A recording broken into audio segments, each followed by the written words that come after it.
गे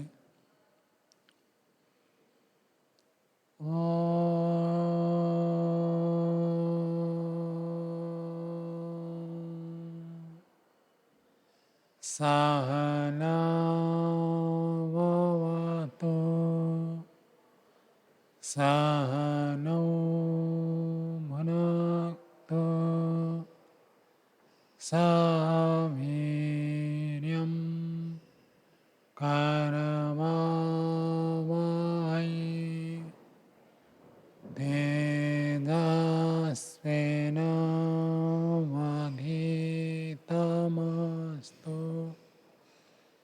मा विद्विषावहै।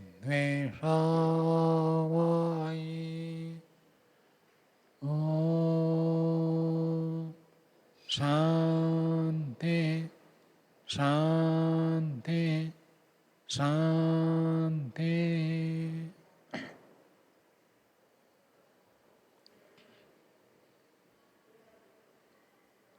वेदांत दर्शन की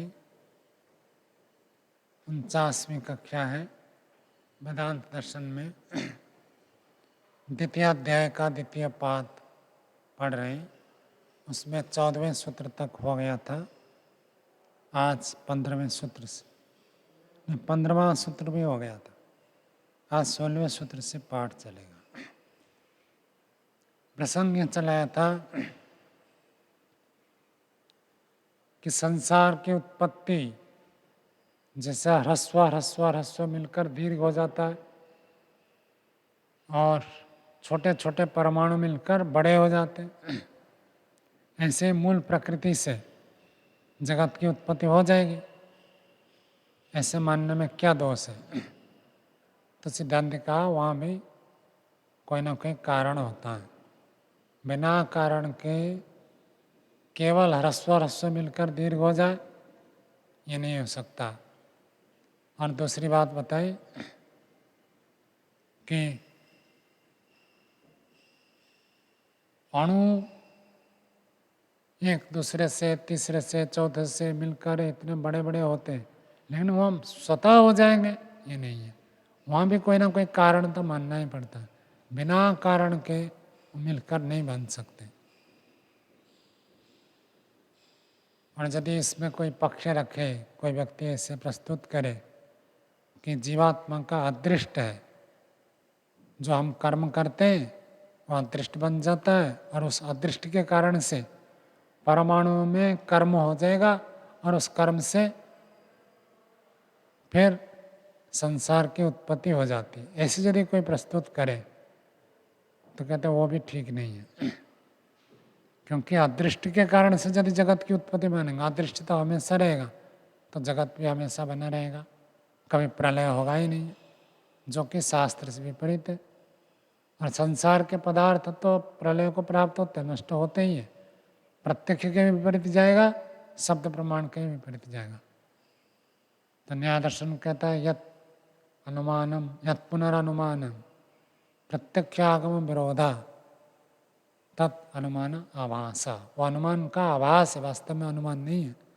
यदि प्रत्यक्ष और शब्द प्रमाण के विपरीत जाए तो अदृष्ट के कारण से बन जाएगा, तो सृष्टि हमेशा बनी रहेगी, जो कि प्रत्यक्ष और शब्द प्रमाण के विपरीत है। फिर 15वें सूत्र में ये प्रस्तुत किया था कि चाहे परमाणु को रूपादि वाला माने अथवा रूपादि रहित माने, जगत का कारण परमाणु नहीं बन सकते, ऐसे प्रस्तुत किया था।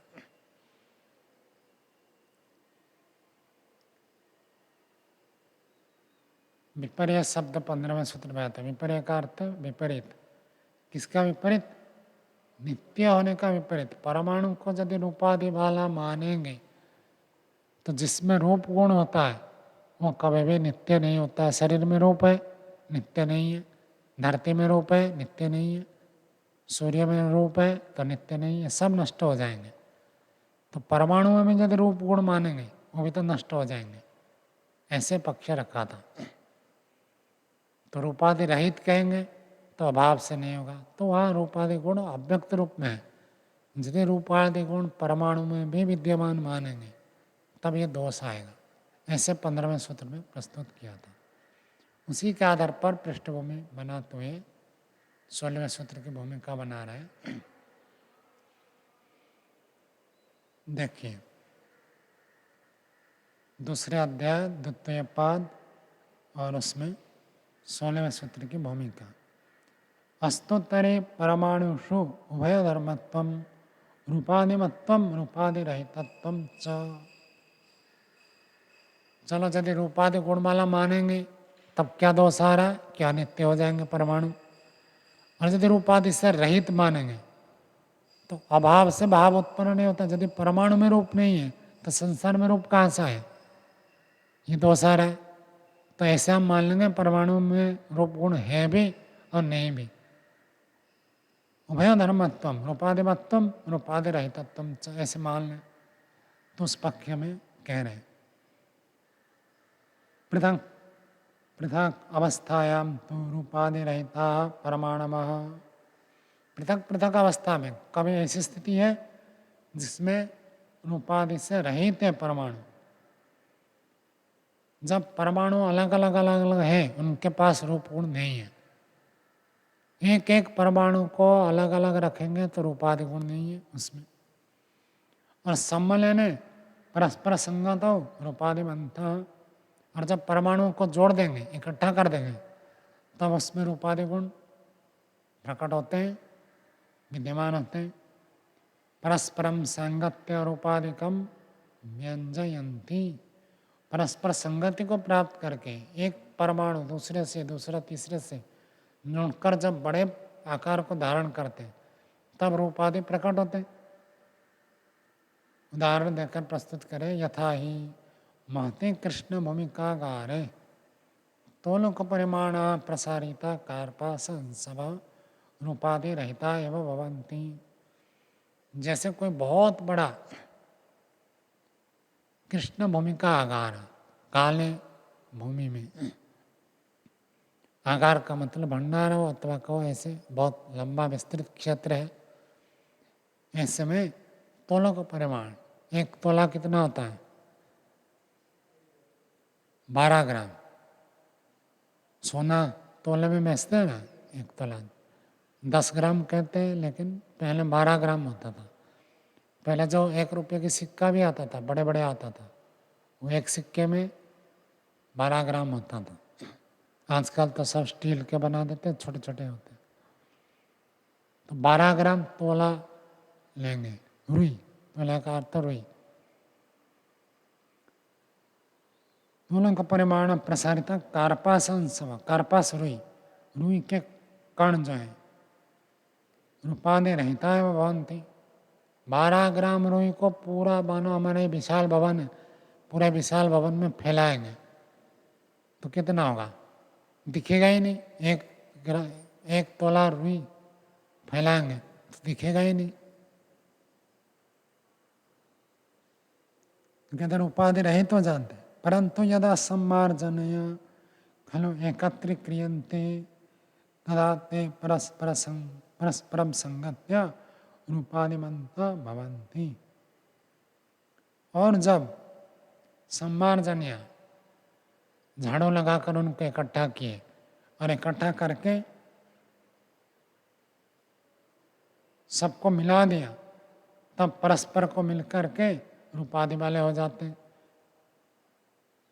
एक तोला रुई को पूरे विशाल भवन में फैलाएंगे तो दिखेगा ही नहीं, लेकिन जब उनको झाड़ू लगा कर इकट्ठा करेंगे बड़ा परिमाण हो जाएगा तब वो दिखेगा। रुई का तो एक बड़ी बात है, जैसे टेबल आदि होता है हमारे तो यहाँ, जैसे रोज झाड़ू पोछा लगा देते हैं यज्ञशाला में। कहीं यदि रोज झाड़ू पोछा नहीं लगाते, आप यूं करके उंगली करोगे तो बहुत सारे धूल के कण आ जाते हैं।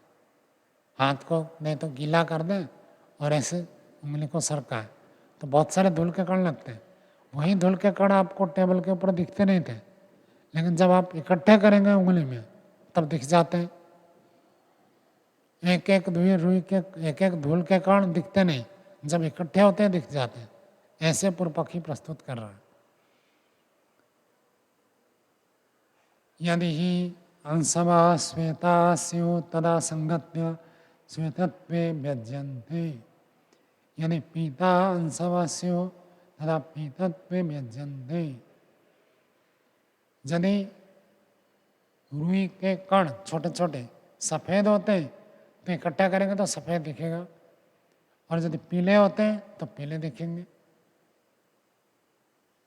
तद्वात उभय धर्मत्वम परमाणुषु भवतु। इस प्रकार के दोनों प्रकार के धर्म परमाणु में होवे, ऐसे पूर्व पक्षी प्रस्तुत कर रहा है कि हम मान लें कि परमाणु में दोनों धर्म है, रूपादि गुण है भी और उपाधि से रहित भी है। न विपर्य दोष प्रसज्यते, विपर्य दोष प्रसजित नहीं होगा। विपर्य दोष क्या बताया था? विपर्य दोष अनित्यत्व का जो आप दोष कह रहे थे, रूपादि मानेंगे तब तो अनित्य होगा, हम तो उसको रूपादि रहित नहीं मान रहे, तो अनित्य क्यों होगा? विपर्य दोष नहीं आएगा।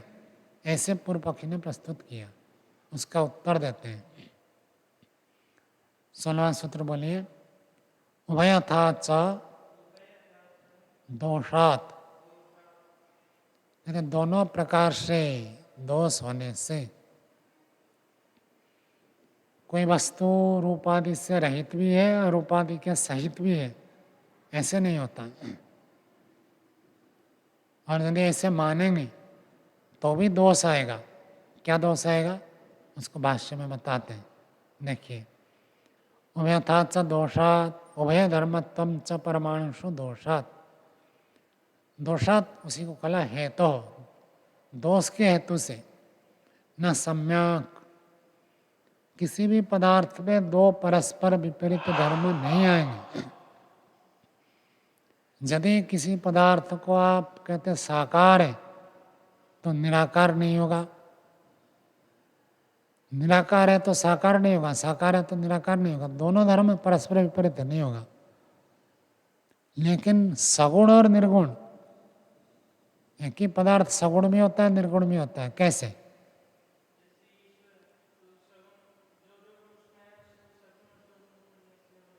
तो जो जिस गुण के कारण से वो सगुण है उस गुण से वो निर्गुण नहीं होता।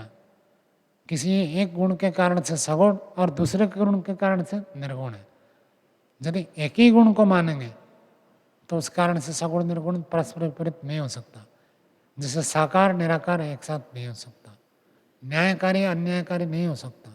न्यायकारी हो तो अन्यायकारी नहीं होगा, अन्यायकारी हो तो न्यायकारी नहीं होगा। दयालु हो तो निर्दय नहीं हो सकता, निर्दय हो तो दयालु नहीं हो सकता, दोनों परस्पर विपरीत है। जैसे रूपादि रहित भी हो जाए और उपाधि सहित भी हो जाए, दोनों नहीं हो सकता। उभय धर्मत्वम, दोनों धर्म से युक्त हो ना।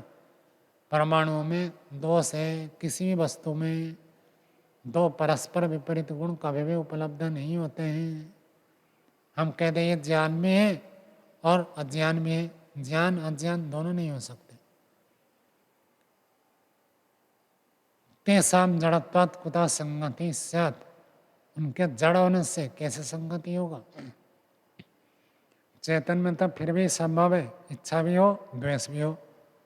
वहाँ भी आप देखोगे जिस चीज़ की इच्छा करता है उस चीज़ का द्वेष नहीं, और आज जिसकी इच्छा करता है कल उसके प्रति द्वेष होता है। अभी इच्छा करता है अभी द्वेष नहीं होगा। तो तब उसी समय उसी एक पदार्थ में दो विपरीत धर्म नहीं होता है। काल बदल जाए तो हो सकता है, चेतन में होता है, जड़ में नहीं होगा। जड़ में कठोरत्व है तो कठोरत्व ही रहेगा। ये अलग बात है, लोहा में कठोरत्व है, पिघाल दे तो तरल हो जाता है, लेकिन काल भेद होता है उसमें। एक ही समय में उसमें दोनों धर्म मिल जाए ये नहीं हो सकता। उसमें रूपगुण भी है और रूपगुण से रहित भी है, ये नहीं कह सकते।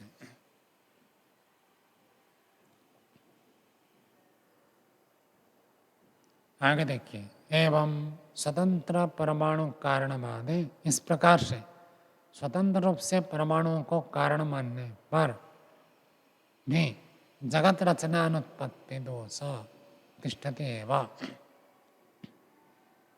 जगत रचना की सिद्धि हो ही नहीं सकती। परमाणु को कारण यदि कोई माने कि परमाणु से जगत की उत्पत्ति हुई तो भी वह स्वतंत्र रूप से जगत की उत्पत्ति हुई ये नहीं कह सकते। तस्मात् जगत रचना यही स्वतंत्र परमाणु कारणवादो अपि न युक्ता, इसलिए जगत रचना के लिए स्वतंत्र रूप से परमाणु कारणवाद ये ठीक नहीं है। परमाणु जगत का कारण है और स्वयं ही जगत की रचना कर देते हैं, ये कथन ठीक नहीं है। आगे 17वां सूत्र बोलिए। अपरिग्रहात् च अत्यंतम अनपेक्षा। अपरिग्रह, अपरिग्रह वही जो योग दर्शन का अपरिग्रह है। क्या होता है अपरिग्रह का अर्थ?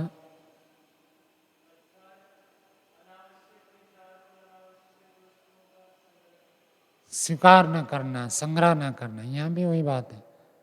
अपरिग्रह का अर्थ स्वीकार न करना, संग्रह नहीं करना। किसका? शिष्टल व्यक्ति जो वेद के विद्वान लोग होते हैं, वो इस परमाणु को स्वतंत्र कारण नहीं मानते। उनके द्वारा, विद्वानों के द्वारा, ऋषियों के द्वारा अस्वीकार होने से अत्यंतम अनपेक्षा, वह सर्वथा अनपेक्षा है, उसकी अपेक्षा नहीं की जा सकती। जिस बात को शिष्ट लोग, विद्वान लोग, ऋषि लोग स्वीकार नहीं करते हैं, उस बात को स्वीकार नहीं किया जा सकता। ऋषियों के विपरीत कोई भी बात ग्रहण करने योग्य नहीं है। जो ऋषियों ने ग्रहण किया वही ग्रहणीय है, जो ऋषियों ने ग्रहण नहीं किया वो ग्रहणीय नहीं है।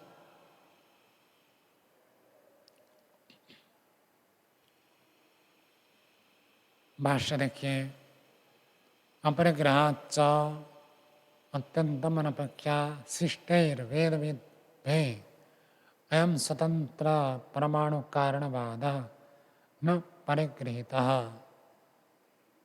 शिष्टि का अर्थ कर दिया वेदविद भी, वेदों को जानने वाला विद्वान के द्वारा अयम स्वतंत्र परमाणु कारणवाद, ये जो स्वतंत्र परमाणु कारण है, परमाणु स्वतंत्र रूप से जगत को निर्माण करने में कारण है, इस मान्यता का, इस सिद्धांत का न परिगृहीत, स्वीकार नहीं किया गया।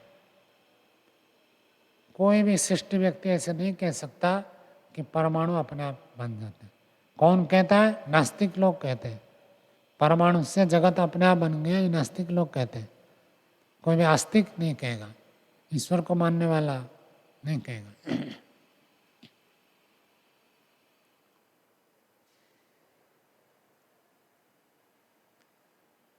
न परिगृहीता न स्वीकृता तस्मात् अपरिग्रहात् सर्वथा एवं अस्य अनपेक्षा कार्य न ही सग्राह्य। क्योंकि शिष्ट व्यक्तियों के द्वारा स्वीकार नहीं किया गया, इस कारण से वैदिक विद्वान लोग इसको स्वीकार न करने से सर्वथा एवं अस्य अनपेक्षा, इसकी अपेक्षा त्याज्य है। यह हमेशा अपेक्षा रहते, ऐसे अपेक्षा नहीं की जा सकती। सर्वथा एवं अस्य अनपेक्षा कार्य, इसको अपेक्षा नहीं करना चाहिए। कार्य क्री धातु से ण्यत प्रत्यय किया, ण्यत, तो करने योग्य, योग्य अर्थ आहार अर्थ में होता है, तो करने योग्य नहीं है। न ही सग्राह्य, वो ग्रहण करने योग्य नहीं है। अनादरणीय इति अर्थ, ऐसी मान्यता को आदर नहीं करना चाहिए। जो मान्यता ऋषियों के द्वारा ग्रहण नहीं है, वैसी मान्यता को ग्रहण नहीं करना चाहिए। आगे 18वां सूत्र बोलिए। समुदाय उभय हेतु के अपि तद अप्राप्ति। समुदाय, समुदाय का अर्थ होता है बहुत सारे अवयव आकर जुड़कर इकट्ठे हो गए, उसको समुदाय कहते हैं। एक प्रसंग है अवयव अवयवी, सुना है कभी अवयव अवयवी के बारे में? अवयव होते हैं छोटे छोटे भाग जो किसी कार्य द्रव्य को उत्पन्न करते हैं, कार्य द्रव्य को कहते हैं अवयवी, और उसके जो अंश है उसको कहते हैं अवयव। अनेक अवयव मिलकर एक अवयवी बनते हैं। जैसे बहुत सारे कागज के पन्ने, उनको जब हम चिपका देते हैं तो संचिका बन जाती है, पुस्तक बन जाते हैं। एक एक कागज को क्या कहेंगे? अवयवा। और जब पुस्तक बन जाए तो उसको कहेंगे अवयवी। लेकिन कागजों को ऐसे हमने अलग अलग रख दिया, अब चिपकाया नहीं, तो उसको क्या कहेंगे? अवयवी या अवयव? हाँ, जब चिपक जाते हैं, मिलकर एक हो जाते हैं, एक को खींचने से सारा आता है, तब उसमें अवयवी माना जाता है। जब वो चिपके नहीं है, एक दूसरे से जुड़े हुए नहीं है, केवल रखे एक के ऊपर एक, तो केवल अवयवों का समुदाय। ईंटें जैसे हम मंगाते हैं तो ट्रक वाले लाकर ईंटें रख देते हैं, तो ईंटों का जो झुंड है वो समुदाय है। समुदाय का अर्थ झुंड। और जब उनमें सीमेंट देकर हम जोड़ देते हैं तो दीवार एक अवयवी है। इन ईंटों को केवल रखे तो दीवार बना नहीं है, तो केवल रखा तो समुदाय बनेगा, झुंड बनेगा, उसको अवयवी नहीं कह सकते। तो ऐसे कई लोग मानते हैं कि संसार में अवयवी कुछ भी नहीं है, सब केवल अवयवों का समुदाय है। जैसे यहाँ पर बहुत सारे कुर्सियाँ देखो अभी रखी है, 100 कुर्सियाँ रखी है, और 100 कुर्सियाँ अलग अलग रखें, ये अवयवों का समुदाय हो गया। इन 100 कुर्सियों को जब हम इकट्ठा करके उसको बांध दें, एक कर दें, तो एक अवयवी बनेगा। अवयव केवल अवयवों का समुदाय है। तो पूर्व पक्षी होते हैं, क्षणिकवाद होता है, उसमें ऐसे प्रस्तुत करते हैं कि संसार में हर चीज़ केवल अवयवों का समुदाय है, अवयवी नाम की कोई चीज़ नहीं है। वस्त्र नाम की कोई चीज़ नहीं है, वस्त्र का अर्थ धागों का समुदाय बस। शरीर नाम की कोई चीज़ नहीं है, शरीर का अर्थ शरीर के जो एक एक अवयव है उन अवयवों का झुंड है। पुस्तक कोई एक चीज़ नहीं है, अवयवों का झुंड है। माइक अवयवों का झुंड है, मकान अवयवों का झुंड है, हर चीज़ अवयवों का झुंड है, समुदाय है। अवयवी नाम की कोई चीज़ है ही नहीं, ऐसे कुछ लोग मानते हैं।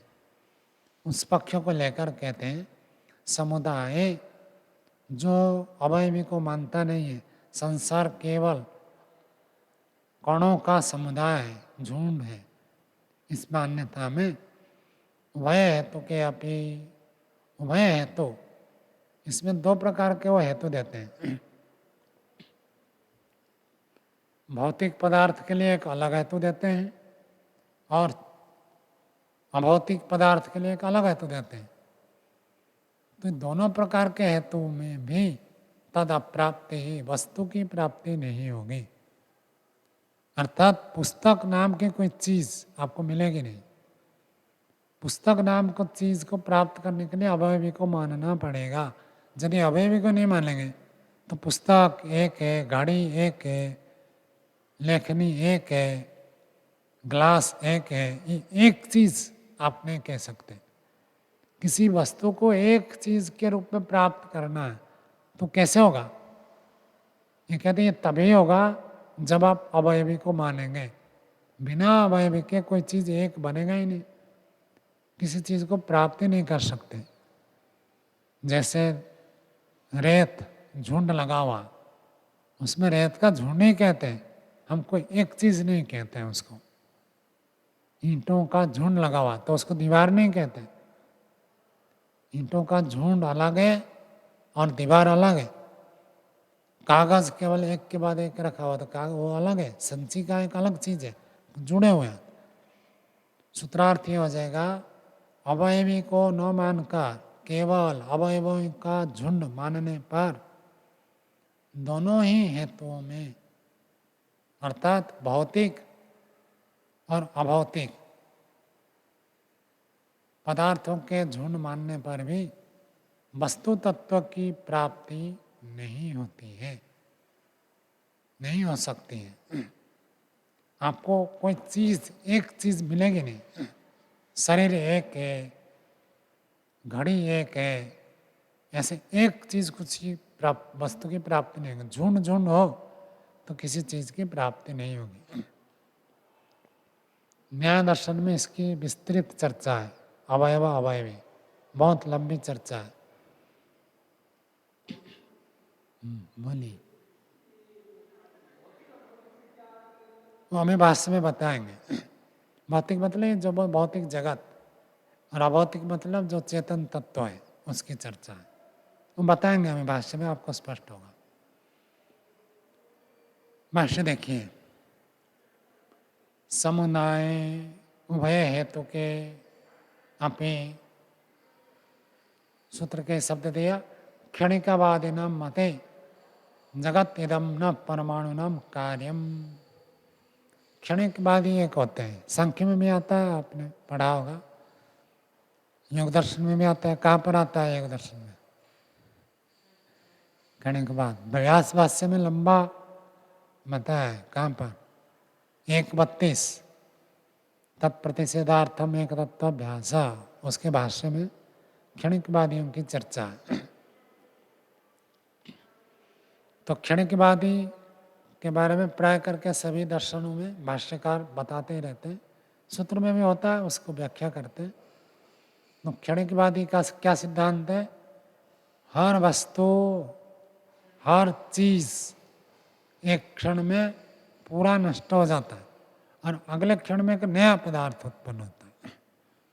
जैसे हम पुस्तक पढ़ रहे हैं, तो ये पुस्तक एक क्षण के लिए है, अभी 10:28 और जितने सेकंड हुआ, इस सेकंड में ये पुस्तक है, अगले सेकंड में ये पुस्तक गायब और एक नई पुस्तक आकर यहाँ रह जाता है। ऐसी मान्यता को क्षणिकवाद कहते हैं। वैदिक सिद्धांत में तो हमारा शरीर हो अथवा अन्य जो पदार्थ हो, हर क्षण में परिवर्तन होता है, लेकिन उसमें पीछे के पदार्थ जुड़कर अगला पदार्थ रहता है। क्षणिकवाद में अंतर इतना है, क्षणिकवाद ही मानता है कि पिछले का पदार्थ पूरा खत्म हो गया और ये जो अगला क्षण का पदार्थ है बिल्कुल नया है। ये मान्यता दोष है। यदि पीछे था उसमें कुछ परिवर्तन होकर अगले क्षण में नया हो गया, ऐसे मानता तब तो ठीक था, क्योंकि हर क्षण हर वस्तु में थोड़ा थोड़ा परिवर्तन होता है। कौन सा परिवर्तन कहते हैं उसको? हर वस्तु में हर क्षण कुछ न कुछ परिवर्तन होता है। अवस्था परिणाम, धर्म लक्षण अवस्था परिणाम, अवस्था परिणाम कहते हैं उसको। तो अवस्था परिणाम यही तो कहता है, हर वस्तु में प्रत्येक क्षण कुछ कुछ कुछ कुछ परिवर्तन होता है। वो सिद्धांत पक्ष है। तो क्षणिकवादी जो मानते हैं हर वस्तु क्षणिक, आत्मा भी क्षणिक, चित्त भी क्षणिक है, मन क्षणिक है, पुस्तक क्षणिक है, मकान क्षणिक है, स्वर्ग क्षणिक है, सब कुछ क्षणिक है, ऐसे जो व्यक्ति मानता है उस क्षणिकवादी नाम मते, उनके मान्यता में जगत इदम न परमाणु नाम कार्यम, ये जो जगत है, ये जो संसार बना हुआ है, ये परमाणुओं का कार्य नहीं है। कार्य का अर्थ प्रोडक्ट, उनसे कार्य उत्पन्न हुआ ऐसे नहीं है, क्योंकि हर क्षण मानते हैं कि हर क्षण नया है। तो कार्य जगत को मानेंगे तो स्थिर हो जाएगा ना। टेबल यदि बन गया तो टेबल तो आज बना है, 50 साल तक ये टेबल काम करेगा, तब तो स्थिर मानना पड़ेगा। तो कार्य मानेंगे तो स्थिर मानना पड़ेगा, वो कार्य मानते ही नहीं। किंतु बाह्यम आध्यात्मिकम च भूतभौतिकम चित्त चैतम च दृश्यम जगत नामना यद अन्य निच्यते तत्खलु समुदाय मात्रम। फिर वो क्या मानते हैं? कहते 2 प्रकार का है, बाह्यम आध्यात्मिकम। बाह्य का अर्थ हो गया हमारे शरीर से बाहर जो भी चीज़ें हैं वो सब बाह्य हो गया। आध्यात्मिकम हमारे अंदर जो अभौतिक चीज़ें हैं। बाह्य जगत भूत भौतिकम कह दिया। भूत भौतिकम भूत और भूतों से उत्पन्न होने वाले पदार्थ, 5 भूत हो गए और 5 भूत से उत्पन्न हुए, मकान है, पेड़ है, शरीर है, पुस्तक है, ये सब भौतिक पदार्थ है, तो भूत भौतिक हो गया। और चित्त चैतम, चित्त तो जानते हैं मन को चित्त कहते हैं, तो चित्त हो गया। और चैतम और चेतना से जुड़े हुए जितने पदार्थ हैं जो आंतरिक है, भूत भौतिकम चित्त चैतम च दृश्यम, ये जो दृश्य जगत है, जगत नामना, जगत के नाम से, यद अन्य रुच्यते, तो क्या कह रहे हैं कि अन्य लोग उसको जगत कहते हैं, क्षण के बाद तो जगत नहीं मानते। क्षणिक बाद के मत में तो कोई चीज़ है नहीं, सब क्षणिक है, तो जगत वो नहीं मानते। इसलिए लिखा अन्य ही दूसरे लोगों के द्वारा जिसको जगत कहा जाता है तत्खलु समुदाय मात्रम, वो निश्चित रूप से केवल समुदाय मात्र है, झुंड झुंड है बस।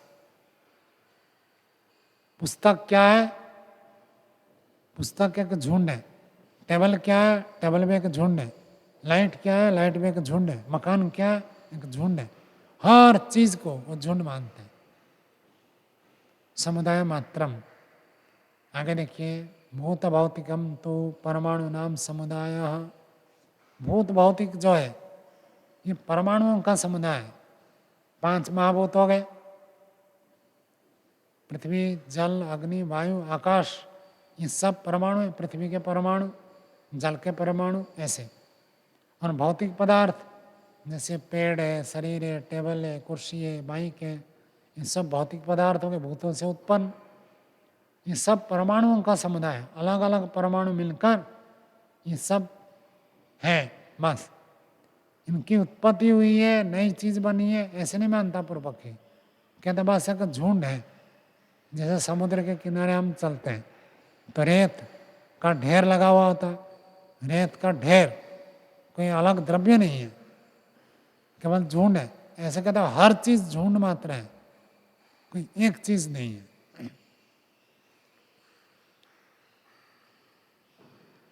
और ये तो बहुत भौतिक हो गया। आगे कहता है चित्त चैतम च पंचस्कंदानाम समुदाय। चित्त चैतम, चित्त और चित्त से संबंधित पदार्थ, ये क्या है? 5 स्कंदों का समुदाय। 5 स्कंद क्या है वो आगे बताएंगे, वहीं पर व्याख्या कर दूंगा। देखिए आगे, परमाणु वस्तु, परमाणु जो होते हैं वो कैसे होते हैं? खरा, स्नेह, उष्ण, हिरण, स्वभाव। खर, खर का अर्थ होता है खुरदरे। जैसे कोई चीज, जैसे टेबल को आप छुएंगे बहुत स्मूथ लगता है ना, स्मूथ रहकर रफ स्पर्श, रफ सरफेस जिसको कहते हैं, खुरदरा खुरदरा खुरदरा लगता है, उसको कहते हैं खरा। और स्नेह का अर्थ होता है चिकनाई। जैसे मक्खन होता है उसमें बहुत चिकनापन है, बहुत स्मूथ होता है। खर का विपरीत होता है स्नेह। जैसे आप आटा पीस देते हैं, गेहूं को पीस कर आटा बना देते हैं। आटा बना देंगे तो क्या होता है? वो खुरदरा होता है। नहीं, आटा बना दें तो स्मूथ हो जाता है, चिकना होता है। लेकिन उसी को यदि आप आटा ना बनाकर सूजी बनाया, दलिया बनाएंगे तो कैसे? खुरदरा खुरदरा होता है। ऐसे दीवार में जब प्लास्टरिंग करते हैं तो एक रफ होता है, छुएंगे तो खुरदरा खुरदरा लगता है, लेकिन उसके बाद जब पेंट कर देते हैं तो बहुत स्मूथ हो जाता है। तो दोनों प्रकार के स्थिति है। खरा, स्नेह। उष्ण का अर्थ होता है गर्म, गर्म जैसे अग्नि का गुण है। और हिरण हो गया, वायु का स्वभाव है। ईरणा, हिरण का अर्थ होता है गति, गतिशील। खरा, खुरदरापन किसमें? पृथ्वी में। पत्थर को छुएंगे, रेत को छुएंगे, मिट्टी को छुएंगे तो सब खुरदरे खुरदरे लगते हैं। स्नेह, स्नेह जैसे पानी है, पानी को छुएंगे तो बहुत स्मूथ लगता है। हिरण नहीं, उष्ण हो गया, अग्नि में ये जो गुण है ये उष्ण गुण हो गया। हिरण गति स्वभाव हो गया। हिरण स्वभाव भूत भौतिके, भूत और भौतिक पदार्थ में पृथ्वी आदि रूप में समुदयन्ते, पृथ्वी आदि के रूप में समुदित होते हैं। परमाणु जुड़कर ऐसे ऐसे स्वभाव, कहीं खुरदरा स्वभाव, कहीं चिकना स्वभाव, कहीं गर्म है, कहीं गतिशील है, ऐसे स्वभाव वाले भूत भौतिक पदार्थ होते हैं। और आगे कहते हैं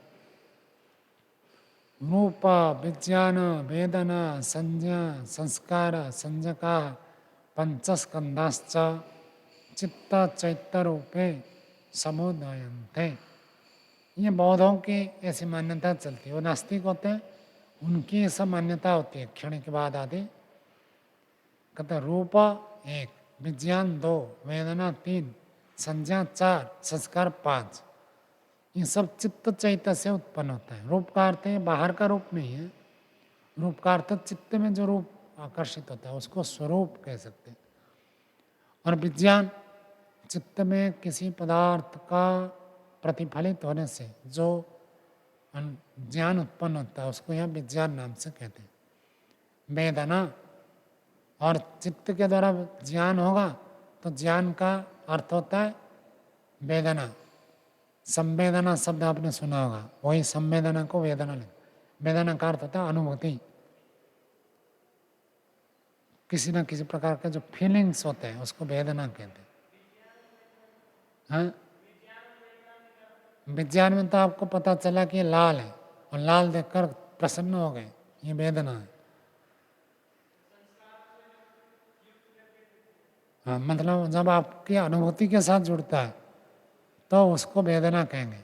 अनुभूति नहीं केवल ज्ञान के स्तर पर रहा तो उसको विज्ञान कहते हैं।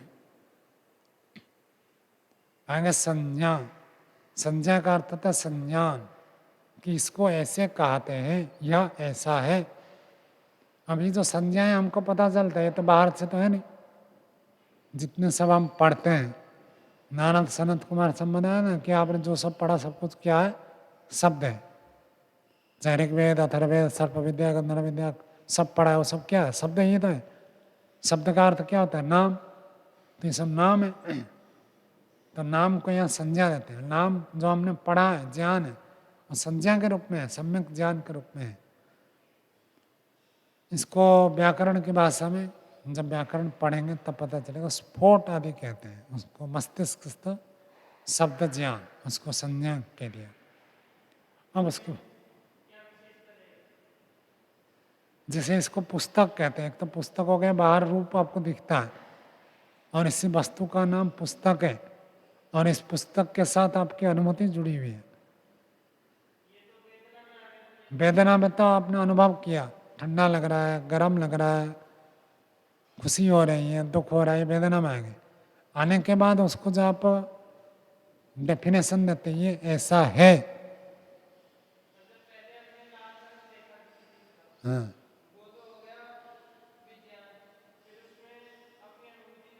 हाँ, लाल देखते ही आपको खुशी हो गई, जब खुशी हो गई ये आपकी वेदना है। और संज्ञा का अर्थ हो गया ये लाल है, बहुत सुख देने वाला है, ऐसे ऐसे जो हम मेरे पास ज्ञान रहता है। इसका नहीं, उसके एक डेफिनेशन दे देते ना, जैसे आप आओगे तो मैं क्या कहूँगा, ये ब्रह्मचारी मनु है, ये ब्रह्मचारी मनु एक संज्ञा दे दी मैंने।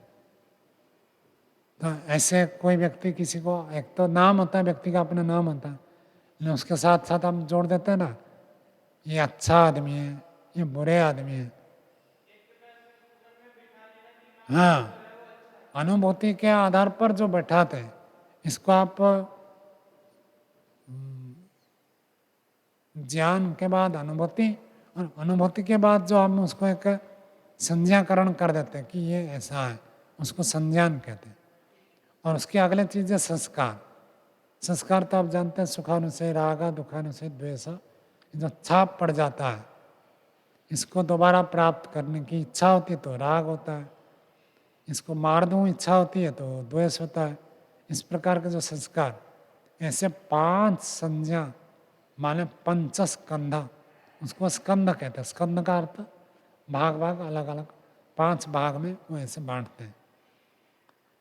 चित्त चैत रूपे समुदयन्ते, चित्त और चित्त के प्रोडक्ट, ये सब चित्त के प्रोडक्ट है, इसलिए चैत कह दिया। चित्त चैत रूपे समुदयन्ते। हाँ, जैसे भूत भौतिक हो गए ना, भूत 5 है और 5 भूत से बना हुआ सारा जगत भौतिक कह देते हैं। ऐसे चित्त तो एक द्रव्य हो गया, और चित्त से जो क्रियाएं होती है, उससे जो ज्ञानात्मक अवस्थाएं हैं उनको चैत कहेंगे। ये 5 है। ऊंचा बोले, अभी स्पष्ट समझ। चेतना अलग चीज है, चेतना तो इन सबको जानने वाला केवल, जानना अलग चीज है, संस्कार अलग चीज है। संस्कारों से व्यक्ति और जानता है, पहचानता है, वो अलग है, चेतना अलग है। चेतना को तो वो भी नित्य मानते हैं, बौद्ध भी, जो चेतन का अर्थ केवल जीवात्मा को मानते हैं, परमात्मा को तो मानते नहीं। तो चेतन जीवात्मा को वो भी नित्य मानते हैं। आगे देखिए, ते उभयविधम, इस प्रकार दोनों प्रकार से, उभय हेतु कहा, दोनों प्रकार हेतु, कौन से हेतु? भूत भौतिक एक हेतु दे दिया और एक हेतु ये दे दिया चित्त चैतम। तो इति उभय विधा, उभय हेतु का समुदाय अन्य ही जगत अभिधीयते, अन्य के द्वारा जिसको जगत कहा जाता है। क्षणिकवादी तो जगत मानते नहीं, क्योंकि जगत मानते ही उनको स्थिर मानना पड़ेगा, उत्पत्ति माननी पड़ेगी, इसलिए वो मानते ही नहीं। स्व अयम तेषाम अभिप्रेता उभय हेतुकः समुदायः अपि अनपेक्षणीयो अनादरणीयः।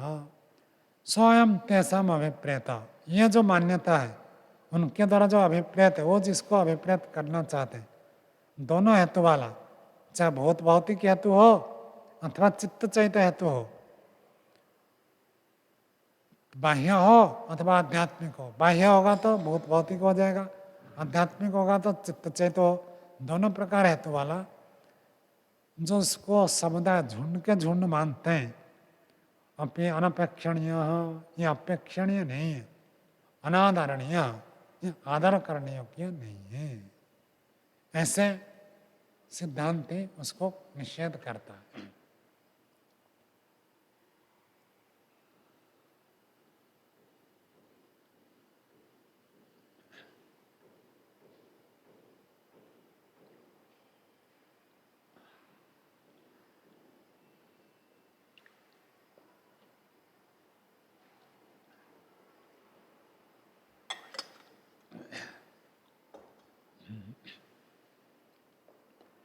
आगे देखिए, तदा प्राप्ति ही तस्या समुदायस्य असिद्धि ही भवति। तद का अर्थ, वो जो कहते कि समुदाय सब कुछ झुंड के झुंड है, तो झुंड मानने पर समुदाय से असिद्धि ही, समुदाय की असिद्धि होती है। अर्थात समुदाय नाम की कोई चीज है, उसको आप व्यवहार करेंगे, ऐसे हो नहीं सकता। क्षणिकवादे समुदायस्य स्वरूपम नावतिष्ठते, क्षणिकवाद में समुदाय का स्वरूप ठहरता नहीं है। अर्थात वो हर चीज को क्षणिक मानेंगे, तो क्षणिक मानेंगे तो कोई वस्तु कैसे टिकेगी? टिकेगी ही नहीं। समुदाय ही पौर्व अपरियम अपेक्षा भवति। समुदाय, समुदाय का अर्थ होता है संघात, झुंड। झुंड बनेगा कब? पहले था नहीं, अब है, और कुछ काल रहेगा, तभी तो जाकर बन सकता है, कि इस पक्ष में तो समुदाय बनेगा ही नहीं। यदा ही पूर्व परमाणु स्कंद व क्षणिको अथा च उत्तरश्च परमाणु स्कंद व क्षणिक तरी को ही कस्मिन खलु संगच्छेत।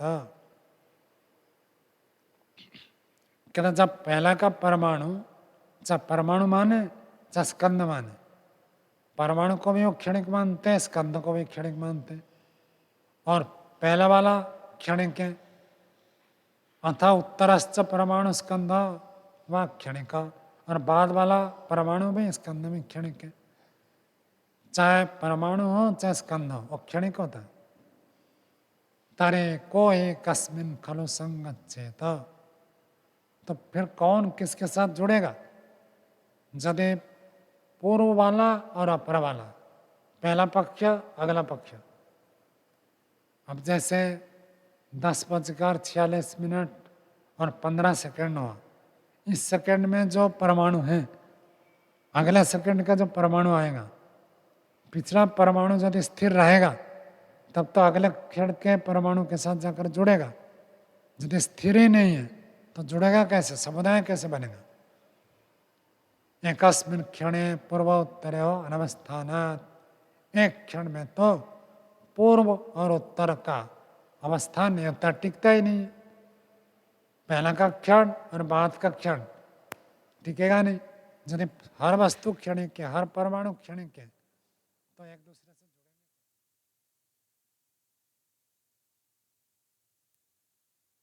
पर दोनों का जुड़ने का अवसर ही नहीं है। समुदाय न केवलस्य एकस्य भवति, और एक क्षण में एक परमाणु है।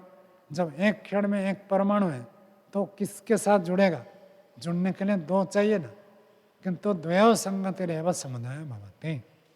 दो के संगति को ही तो समुदाय कहते हैं। जब दो ही नहीं है तो संगति कैसे होगा? एक क्षण में संगति नहीं हो सकता, संभव ही नहीं है। आगे देखिए 19वां सूत्र पढ़ते हैं। बोलिए, इतर प्रत्ययत्वात्, इतरेतर प्रत्ययत्वात् इति चेत न उत्पत्ति मात्र निमित्तत्वात्। इतर इतर एक दूसरे का, प्रत्यय प्रत्यय का अर्थ कारण। यदि पहले क्षण का परमाणु अगले क्षण के परमाणु का कारण हो जाए, इति चेत, ऐसे यदि कोई व्यक्ति प्रस्तुत करे, नहीं एक क्षण में कुछ परमाणु हैं, अगले क्षण के परमाणु के लिए वो कारण बन जाएंगे, तो ऐसे क्रम से चल पड़ेगा। तो कहते हैं न, ये कथन ठीक नहीं है। उत्पत्ति मात्र निमित्तत्वात्, वो केवल उत्पत्ति का निमित्त होगा। उत्पत्ति मात्र तो कर सकता है, लेकिन उसके बाद दोनों को रोककर जोड़ना, संगति करना, समुदाय बनाना, ये तो नहीं हो सकता। ऐसे सिद्धांत प्रस्तुत करता है। क्षण के बाद में ये सब दोष दिखा रहे, ऐसे समझना चाहिए। भाष्य देखिए, इतरा इतरा प्रत्ययत्वात् इति चेत अन्यो अन्य कारणत्वात् पूर्व परमाणु स्कंधो वा उत्तरस्य परमाणु स्कंधस्य वा समुदाय वृत्तो कारणम भविष्यति। यदि कोई पूर्व पक्षी ऐसे प्रस्तुत करे कि एक दूसरे का कारण होने से इस क्षण का जो परमाणु है वो अगले क्षण के परमाणु का, इस क्षण का जो स्कंध है वो अगले क्षण के स्कंध का कारण बनेगा और उसे समुदाय वृत्ति में कारण हो जाएगा। एक परमाणु दूसरे परमाणु को उत्पत्ति कर देगा और उत्पत्ति करके एक दूसरे से जुड़ जाएंगे। ऐसे प्रस्तुत कर रहा है पूर्व पक्षी। स्वपि स्व उत्तरस्य स्वपि स्व उत्तरस्य इति क्रमेण चेदुच्येत, और फिर वह अगले परमाणु का कारण बनेगा, वो अगले परमाणु का कारण बनेगा, वो अगले परमाणु का कारण बनेगा। ऐसे यदि कोई व्यक्ति प्रस्तुत करे, कहते तरे न नहीं तत्सम्यक, ऐसे कोई कहे तो ठीक नहीं है। क्यों ठीक नहीं है? उत्पत्ति मात्र निमित्तत्वात्, उत्पत्ति मात्र का निमित्त होने से, कारण होने से, पूर्व परमाणु स्कंद वा उत्तरस्य परमाणु स्कंदस्य वा उत्पत्ति मात्र निमित्तम भवतो। पहले का जो परमाणु है अथवा पहले का जो स्कंद है वो अगले परमाणु अथवा स्कंद को उत्पन्न करने में तो कारण हो जाएगा। न तो तस्य उत्पत्ति मात्र निमित्तत्वे अपरस्य उत्तरस्य उत्पादः तत्कालीन अस्ति।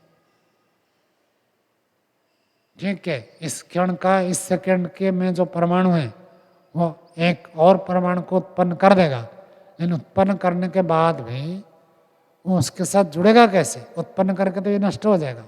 इस क्षण का जो परमाणु वो अगले क्षण के परमाणु को उत्पन्न करके खुद नष्ट हो जाएगा।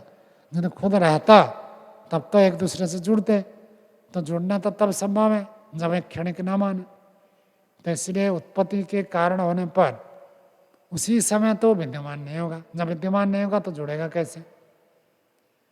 तस्मात् केवलस्य न समुदाय वृत्तिता संपद्यते अतो अनपेक्षणीयो ऐसा सिद्धांत था। इसलिए जो क्षणिकवाद का सिद्धांत है ये ठीक नहीं है। क्यों ठीक नहीं है? केवल समुदाय वृत्ति है, सब कुछ है, पुस्तक नाम की कोई चीज़ नहीं है, पुस्तक परमाणुओं का झुंड है, टेबल नाम की कोई चीज़ नहीं है, टेबल परमाणुओं का झुंड है, ऐसे मानना यह सिद्धांत ठीक नहीं है। आगे 20वां सूत्र देखिए। हाँ, तो दोनों प्रकार है ना, बाह्य जगत में परमाणु है और आंतरिक जगत में स्कंद है, तो दोनों, इसलिए दोनों को साथ साथ बताते हैं। हाँ, वही 5 स्कंद है। 20वां सूत्र बोलिए। उत्तर उत्पादे च पूर्व निरोधात। उत्तर, उत्तर का अर्थ तो बाद वाला, बाद वाले परमाणु की उत्पत्ति होने पर पूर्व निरोधात, पहले वाला परमाणु तो खत्म हो जाएगा, तो बाद वाले परमाणु की उत्पत्ति होने पर पूर्व वाले परमाणु क्षणिक होने के कारण से, वो नष्ट हो जाने से दोनों मिलकर समुदाय को उत्पत्ति नहीं कर सकते। सिद्धांत का सूत्र है। भाष्य देखिए। उत्तर उत्पादे च उत्तरस्य उत्तरक्षणवर्तिनः परमाणु स्कंधस्य वा उत्पादे सति। उत्तरस्य नेक्स्ट, अगला क्षण, अगले क्षण के परमाणु के अथवा अगले क्षण में जो स्कंद है उस स्कंद का उत्पन्न हो जाने पर पूर्व निरोधात, पूर्व से पूर्व क्षणवर्तिना परमाणु स्कंदस्य वा निरोधो नाश भवति तस्य क्षणिकत्वात्। तो उससे पहले जो क्षण था उस क्षण में जो परमाणु अथवा स्कंद अगले क्षण के परमाणु अथवा स्कंद को उत्पन्न करते हैं तो उसका तो नाश हो जाएगा, क्योंकि हर चीज़ को क्षणिक मानते हैं। तो एक परमाणु अगले परमाणु को उत्पन्न कर दिया और वो उत्पन्न करके खुद मर गया। कई प्राणी ऐसे होते हैं बच्चे देने के बाद मर जाते हैं, तो जब बच्चे देने के बाद मर जाए तो बच्चे का पालन करने का सुख तो मिलेगा ही नहीं उनको। तो जब ये एक क्षण को उत्पन्न करके खुद नष्ट हो जाएगा तो दोनों मिलकर जुड़कर समुदाय बनेगा कैसे? समुदाय तो रहेगा ही नहीं। तस्मात् समुदाय मात्रम एवं जगत न अवयवे रूपम इति सिद्धांत क्षणिक बाधनम अयुक्ता। इसलिए सारा संसार केवल समुदाय है, जगत में अवयवी नाम की कोई चीज नहीं है, ऐसे जो मानते हैं क्षणिक के बाद ही, तो कथन ठीक नहीं है। क्षणिक के बाद ही मानते संसार में एक नाम की कोई चीज नहीं है, सब चीज झुंड है। पंखा एक नहीं है, बस बहुत सारे परमाणुओं का झुंड है, पंखा बन गया। गाड़ी कोई एक चीज नहीं है, बहुत सारे पुर्जे और पुर्ज में भी बहुत सारे परमाणु जुड़कर झुंड बना हुआ है, समूह, उसी को एक गाड़ी कह देते हैं। हम उसको गाड़ी एक कहते, पूर्व पक्षी क्षणिकवादी नहीं कहता। जैसे समुद्र में रेत का झुंड बना हुआ और बच्चे होते उसमें खेलते, मकान भी बना देते, गीले मिट्टी, गीले रेत हो तो उसमें जोड़ जोड़ कर मकान बना देते। और मकान वो एक मकान थोड़ी है, केवल तो झुंड है। ऐसे ही पूर्व पक्षी कहता वास्तव में जो मकान है वो भी एक झुंड ही है, गाड़ी वो भी एक झुंड है, हर चीज एक झुंड है, ऐसे पूर्व पक्षी कह रहा है। ये मान्यता ठीक नहीं है।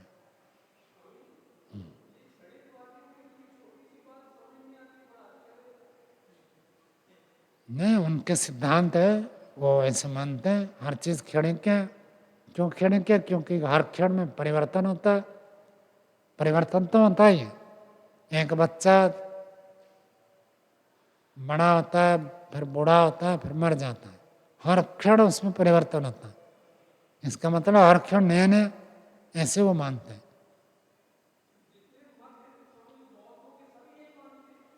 हाँ, यही मानते, बौद्ध लोग यही मानते हैं। और भी उनके अलग अलग विभाग हैं, जैसे हिंदू अलग अलग विभाग है, ऐसे बौद्धों का भी अलग अलग विभाग है। 21वां सूत्र बोलिए। असति प्रतिज्ञा उपरोधा योगपद्यम अन्यथा। असति, असति का अर्थ सप्तमी न होने पर। यदि एक क्षण के बाद अगले क्षण में परमाणु का अस्तित्व नहीं रहता, असति परमाणु अगले क्षण न होने पर प्रतिज्ञा उपरोध, प्रतिज्ञा का उपरोध हो गया। क्या प्रतिज्ञा थी? संसार में एक नाम की कोई चीज नहीं है, सब कुछ समुदाय है। यदि परमाणु अगले क्षण रहता ही नहीं है तो समुदाय बनेगा कैसे? तो यदि परमाणु अगले क्षण अस्तित्व नहीं है, अस्तित्व न होने पर उनके प्रतिज्ञा का विरोध होता है। क्या प्रतिज्ञा थी? सब कुछ समुदाय, समुदाय बनेगा ही नहीं। और योगपद्यम अन्यथा, अन्यथा यदि वो कहेंगे नहीं नहीं अगले क्षण में परमाणु रहता है, तब तो क्षण की बात नहीं ना, क्योंकि अगले क्षण आप परमाणु को मान लिया। अन्यथा असति का भी अन्यथा क्या हो जाएगा? सति। परमाणु का अस्तित्व अगले क्षण मानने पर तो दो योगपद्यम हो जाएगा एक साथ। पहले क्षण का भी परमाणु है और अगले क्षण का भी परमाणु है, समुदाय तो बन जाएगा, लेकिन आपका क्षण के बाद खंडन हो जाएगा। एक पक्ष में समुदाय नहीं बनेगा और दूसरे पक्ष में क्षण के बाद नहीं रहेगा।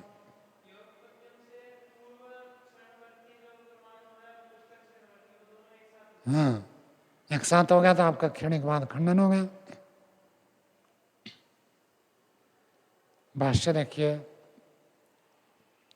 असति प्रतिज्ञा उपरोध असति पूर्वक्षणवर्तिनी परमाणु स्कंदे व कारणात्मके प्रतिज्ञायाः उपरोध माननम ममेत।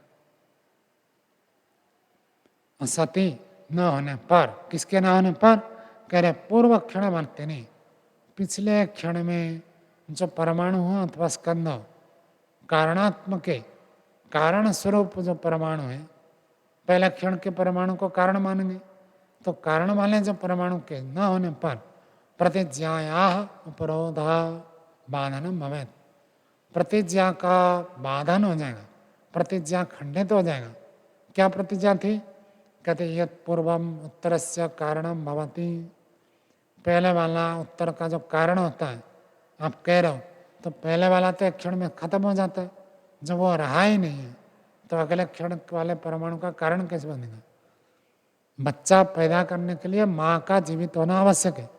जब माँ ही मर गई तो बच्चा पैदा कैसे करेगी? तो ऐसे अगले क्षण में कोई परमाणु उत्पन्न हो तो उसके लिए चाहिए पूर्व वाले का विद्यमान होना। आगे देखिए, अन्यथा योगपद्यम।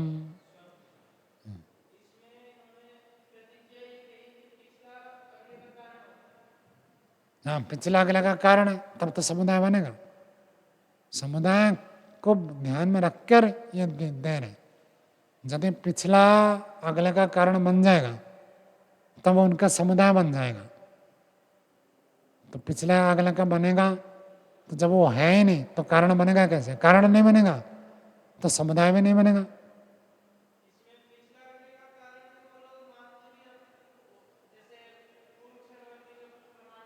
वो 19वें सूत्र में बताया था ना, हम ऐसे मान लेंगे कि पिछला परमाणु अगले परमाणु का कारण बन जाएगा, वो और अगले का, वो और अगले का, अगले अगले का कारण बन जाएगा, तो समुदाय बन जाएगा।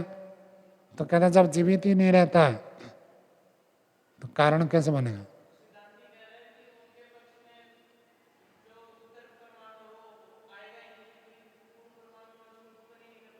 हाँ, कम से कम 5 क्षण हो तब संभव है, एक क्षण में नहीं होगा।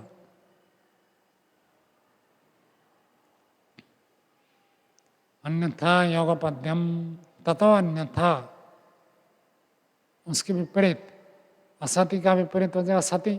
सति विद्यमान च पूर्व क्षणवर्तिनी परमाणु स्कंदे वा। यदि आप कहोगे नहीं असति पक्ष में दोष आ रहा है तो हम सती मान लेंगे, पूर्व क्षण वाले परमाणु को विद्यमान मानेंगे। तो परमाणु हो स्कंध हो, यदि उसकी विद्यमानता मानते उभयो पूर्वपरयो पूर्वोत्तर क्षणवर्तिनो परमाणव परमाणु स्कंधयोर्वा योगपद्यम प्रसज्जेत। यदि आप कहोगे नहीं पहला परमाणु में जीवित रहेगा और अगला परमाणु में जीवित रहेगा, यदि पूर्व वाला पर वाला, पहला क्षण का बाद वाला क्षण का, दोनों परमाणु जीवित रहेंगे और परस्पर जुड़ जाएंगे, ऐसे यदि मानोगे तो योगपद्यम प्रसज्जेत, एक साथ दोनों जीवित रहेंगे। और यदि एक साथ दोनों जीवित रहेंगे, सच क्षण के बाद है दोष, और क्षण के बाद में दोष है।